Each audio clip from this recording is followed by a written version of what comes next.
Listen, Jim, I want to make a bit of a revelation here on the show. Uh-huh. I want to talk about something, a vicious rumor that's been spread about me that people have been saying, and I want to address it here once and for all. Okay. You know, for the last few years here on the show, there has been a growing online chatter where people believe that I am Charlie from Starkville, Mississippi. That these letters that are being sent in are not actually from a Charlie, that they're being written by me, so I get you to say these questions. That's true. I have heard that accusation being bandied about. This has been said for a while, and in the name of honesty, trying to do the right thing, I want to say here once and for all that no, I'm not Charlie from fucking Starkville, Mississippi. But I do know who is, and that's real quick what I'm going to say here before we get to his question. Charlie from Starkville, Mississippi, for the first time ever, we're going to reveal his name, Charlie Domino. And he, along with Justin Adcock, have put out the new graphic novel, Into the Pines. Check it out on Amazon or wherever you find your, no, just go to Amazon. Let's be real simple about this. Go to Amazon, but The Real Charlie from Starkville, Mississippi. Check this out, Into the Pines by Charlie Domino and Justin Adcock. Any comments on our Charlie now being a publisher or being a published author? Well, no, just the comment that you've just outed him, that you've just given his real name and told people how to find him, because his brother told me, have you ever met his brother?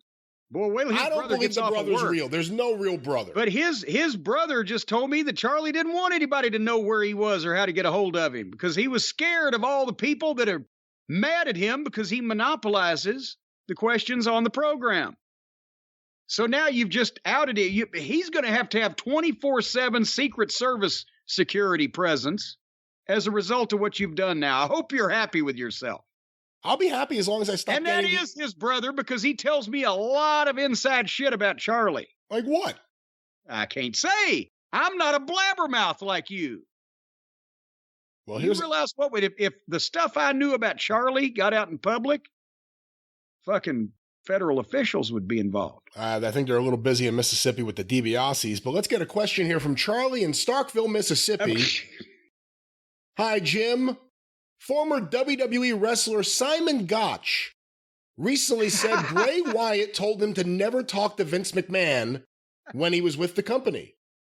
Gotch said, and here's a quote, "I got told early on by Bray Wyatt, don't ever talk to Vince.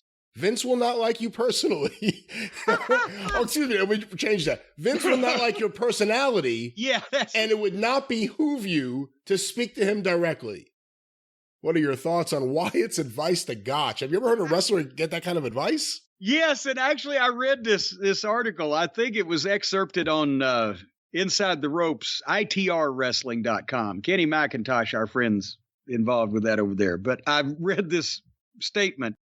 And yes, I can see it, because I met Simon Gotch at the MLW events I did a few years ago. And he's a nice guy. He's a good worker and was very pleasant, but he will come up to you and start talking to you like he's known you for all of his life. And he fits Vince's famous statement to a T. Remember, I've said many times that Vince McMahon will, if you start giving him a long-winded answer on anything, he'll say, when I ask you what time it is, don't tell me how to build the watch.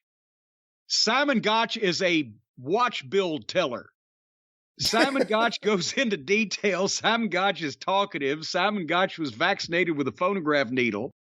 And I believe that I can see that that's what Bray, because he's just happy to talk about anything. And he's happy to talk to whoever he's talking to.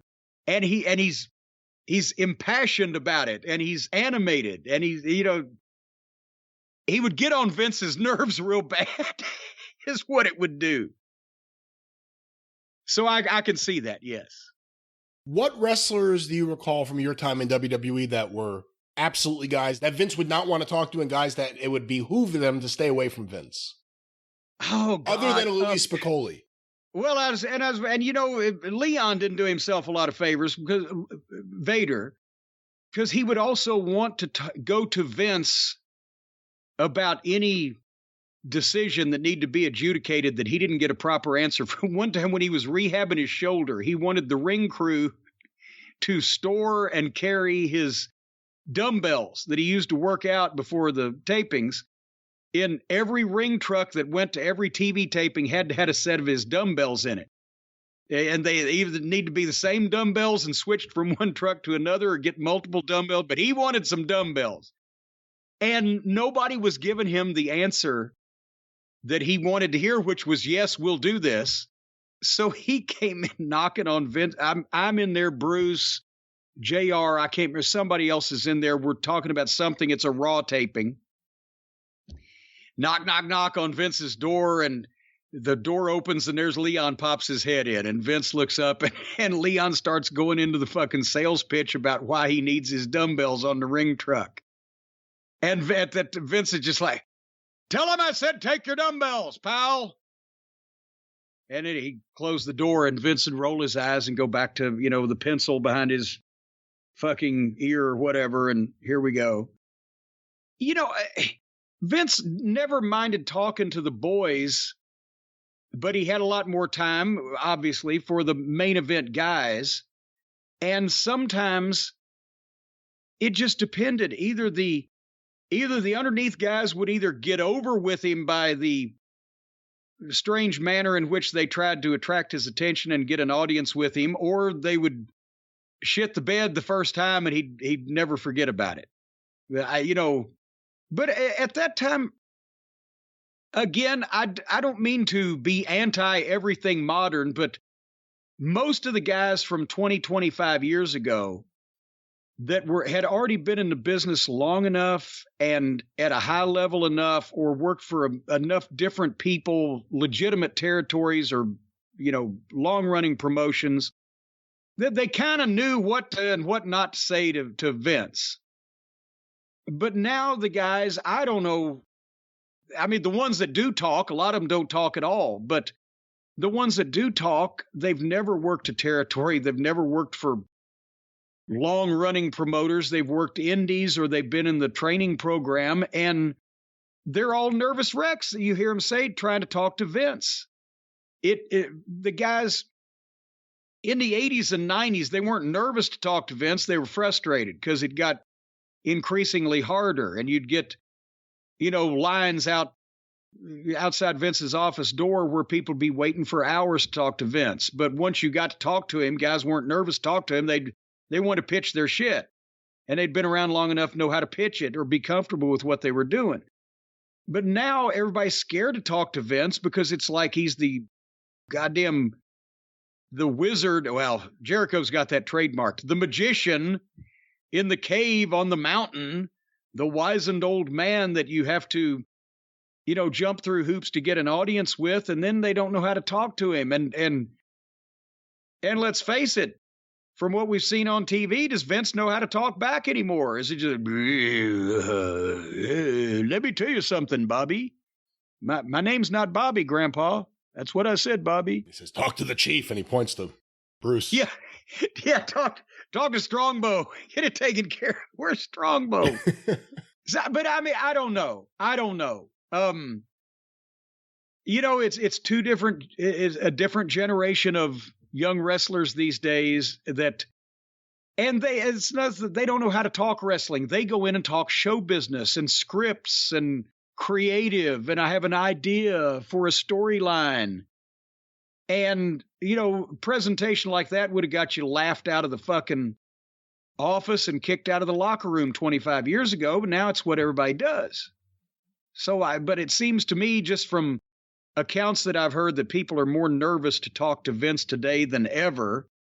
And it's probably because there's such a wide chasm between what Vince was used to, the way he was used to being talked to, the way he was used to dealing with people when everything was really rocking, and now he's almost 80, and the guys have never been in the wrestling business, and nobody knows how to talk to each other.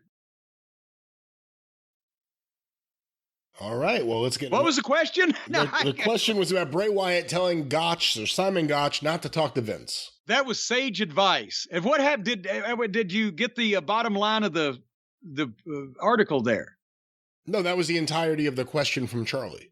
No. But in the article that I saw where Simon told that story, he said, well, what happened was I decided to throw caution to the winds, and a week or two later, I did get to talk to Vince about what I was doing, and he got fired the following week. No way. That's exactly. That's where I thought you were going with that. I didn't even know that part of it. No. Yes. He finally got that audience with Vince that he'd been waiting for and hoping for, and he got fired the following week. So never let it be said Bray Wyatt doesn't give other people good advice.